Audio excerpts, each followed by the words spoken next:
Hello guys, welcome back again आपके अपने YouTube channel BMS ज्ञान में। सो फ्रेंड्स, आज हम पढ़ रहे हैं मेडिकल स्टैटिक्स, जो कि हमारा रिसर्च मेथोडोलॉजी एंड स्टैटिक का सेकंड या पार्ट भी है। ये 20 मार्क्स में आता है। तो इसके पहला वाला जो पॉइंट है, जिसमें हमने definition, scope and importance of medical statistic, इसके बारे में पढ़ लिए। तो अगर आपने उस वीडियो को नहीं देखी तो आप इस वीडियो के डिस्क्रिप्शन में जाके वहाँ पे हमने इस वीडियो को लिंक दे दिया, वहाँ से आप देख सकते हैं। और अगर आप रिसर्च पे सारे चैप्टर्स की वीडियोस देखते हैं, जैसे हमने 1 से 9 तक के सारे चैप्टर्स की वीडियो दे दी है, तो अगर आपको उन सारे चैप्टर्स की वीडियोस देखना है तो आप इस वीडियो के डिस्क्रिप्शन में, वहाँ से भी आपको रिसर्च की प्लेलिस्ट मिल जाएगी, वहाँ से आप देख सकते हैं। आज हम शुरू करने वाले हैं सेकेंड पॉइंट, जो कि हमारा common statistical terms and notation. जिसमें हम पढ़ने वाले हैं पॉपुलेशन के बारे में, सैंपल के बारे में, डेटा के बारे में, वेरिएबल के बारे में और नॉर्मल डिस्ट्रीब्यूशन के बारे में। तो चलिए वीडियो शुरू करते हैं। वीडियो शुरू करने से पहले अगर आप हमारे चैनल पर नए हैं तो चैनल को सब्सक्राइब कर दें और बेल आइकन को दबा दें, ताकि आप हमारी लेटेस्ट वीडियोस की नोटिफिकेशन सबसे पहले पा सकें। तो चलिए वीडियो शुरू करते हैं बिना किसी देरी के।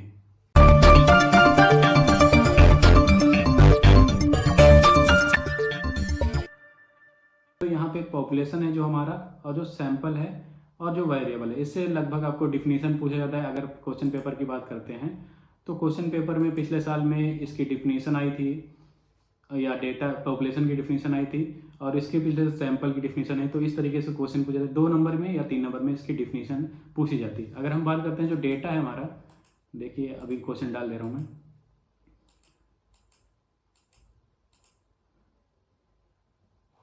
एक सेकेंड, यहाँ पे आप देख सकते हैं जो हमारा पॉपुलेशन है, सैंपल है, डेटा है, वेरिएबल है और नॉर्मल डिस्ट्रीब्यूशन है। तो इसके जो क्वेश्चंस आते हैं 2 नंबर में या 3 नंबर में आते हैं। जबकि हमारा जो डेटा है और जो नॉर्मल डिस्ट्रीब्यूशन है, ये 5 नंबर में भी पूछे जाते हैं कभी दर कदार, क्योंकि डेटा की डिफिनीशन के साथ साथ इस चैप्टर में कुछ उसके टाइप्स दिए हैं, तो इस वजह से ये 5 नंबर में कभी कभी आ जाता है। और साथ ही साथ नॉर्मल डिस्ट्रीब्यूशन भी 5 नंबर में आता है, क्योंकि इसके कुछ फीचर्स होते हैं, इस वजह से ये 5 नंबर में आता है। तो पॉपुलेशन, सैंपल 2-2, 3-3 नंबर में आएंगे, बाकी हमारा डेटा और नॉर्मल डिस्ट्रीब्यूशन 5 नंबर में आ चुका है। ठीक, तो 5 नंबर तक ये पूछा जाता है ये चैप्टर। तो अच्छे से पढ़िएगा। मैं बहुत ज़्यादा बड़ा नहीं करूँ, शॉर्ट में बनाऊँ, ताकि आपको एग्जाम पॉइंट ऑफ व्यू से आपके लिए हेल्पफुल रहे। सबसे पहले हम बात कर लेते हैं पॉपुलेशन के बारे में, जिसको हम क्या कहते हैं, जनसंख्या कहते हैं। A population is any entire collection of people, animals, plants और things from which we may collect data. तो पॉपुलेशन क्या है, किसी भी पीपल का, एनिमल्स का, प्लांट्स या थिंग्स का कलेक्शन, जिससे हम डेटा को इकट्ठा करते हैं, कलेक्ट करते हैं। अगर आपको ये मतलब इंग्लिश वाली डिफिनीशन नहीं याद होती तो आप हिंदी वाली या ये वाली याद कर सकते हैं। इसमें दिया गया है, जनसंख्या का तात्पर्य एक क्षेत्र विशेष में रहने वाले ऐसे समूह से लिया जाता है जिसमें से सांख्यिकी की दृष्टि से आंकड़ों का संग्रहण किया जाता है। यह एक ऐसा समूह होता है जिस पर अनुसंधानकर्ता अनुसंधान को प्रायोगिक रूप से करता है। तो जो भी हमारा ऐसा क्षेत्र विशेष जिसमें किसी एक ऐसे समूह को लिया जाता है जिसमें से हमको आंकड़ों का, डेटा का संग्रहण करना है, और अनुसंधानकर्ता ऐसे समूह पे अनुसंधान का प्रायोगिक रूप करता है। ठीक है। इसके बाद एग्जाम्पल की अगर हम बात करते हैं तो यदि किसी क्षेत्र में मधुमेह के रोगियों पर मधुमेह आरी चूर्ण के प्रभाव का अध्ययन करना है, तो उस क्षेत्र में उपस्थित मधुमेह के समस्त रोगियों की संख्या पॉपुलेशन कहलाएगी।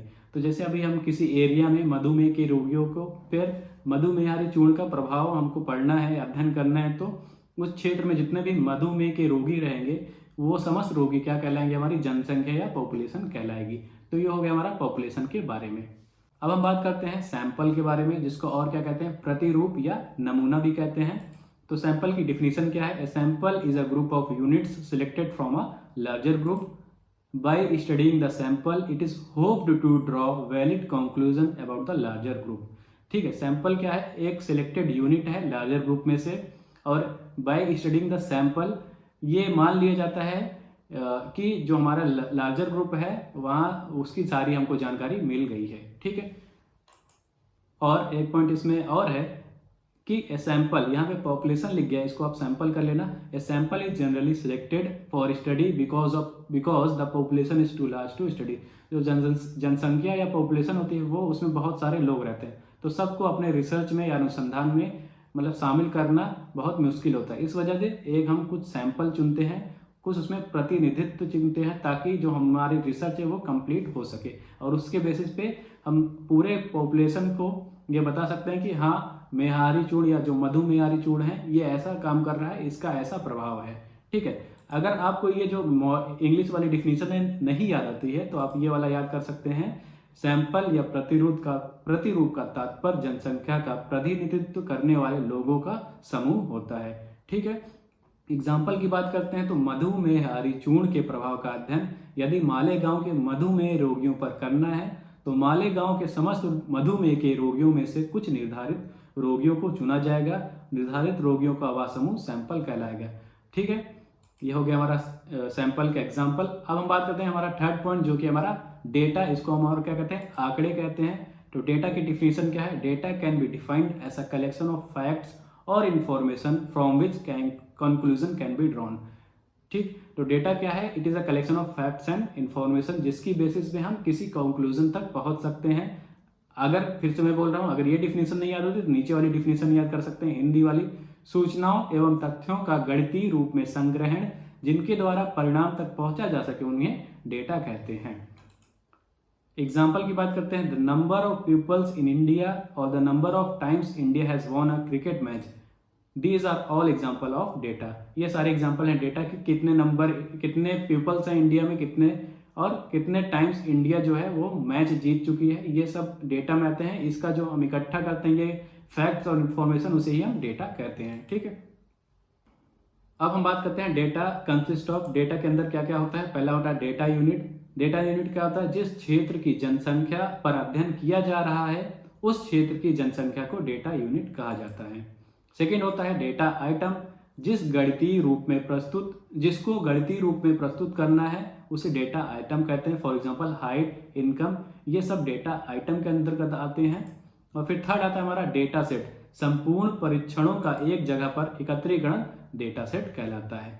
अब हम बात करते हैं टाइप्स ऑफ डेटा के बारे में। तो टाइप्स ऑफ डेटा के में पहला हमारा आता है क्वालिटेटिव डेटा। क्वालिटेटिव डेटा क्या होता है, जिन आंकड़ों को गणितीय रूप में प्रस्तुत नहीं किया जा सकता उसको क्या कहते हैं, क्वालिटेटिव डेटा कहते हैं। इसको और क्या कहा जाता है, इसको और कहा जाता है नॉन न्यूमेरिक डेटा। ठीक है, एग्जाम्पल की बात करते हैं तो इसमें एग्जाम्पल आता है पेन, कलर, इनकम। ठीक है, तो इसको हम पेन को, ना कलर को, ना इनकम को गणितीय रूप में या मैथमेटिकल फॉर्म में इसको नहीं लिख सकते हैं या नहीं बता सकते हैं, तो इस वजह से इसको क्या बोलते हैं, क्वालिटेटिव डेटा बोलते हैं, या इसी को बोलते हैं गुणात्मक आंकड़ा।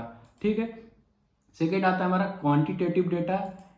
ये डेटा जो होता है इसमें क्या है कि जिन तथ्यों या सूचनाओं को किसी यंत्र या तकनीक द्वारा एकदम सही ज्ञात किया जाता है तथा जिनको गणितीय रूप में प्रस्तुत किया जा सकता है उसे क्या कहते हैं, क्वांटिटेटिव डेटा कहते हैं। इसको और क्या कहते हैं, इसको न्यूमेरिक डेटा भी कहा जाता है। एग्जाम्पल की बात करते हैं, इसमें जैसे वेट आ गया, हाइट आ गया, ब्लड शुगर है, तो वेट को, हाइट को, ब्लड शुगर में इसको हम, जैसे वेट को हम केजी में लिख सकते हैं, हाइट को सेंटीमीटर या फिट में लिख सकते हैं, ब्लड शुगर को भी हम लिख सकते हैं, बट जो हमारा पेन, कलर, इनकम ये सब नहीं लिख सकते हैं।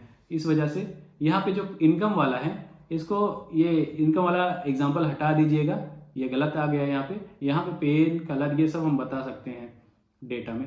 फिर अब हम आता है हमारा वेरिएबल, जिसको हम और क्या बोलते हैं, चलनांक बोलते हैं।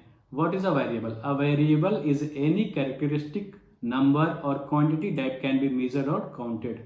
ए variable may also be called as a data item.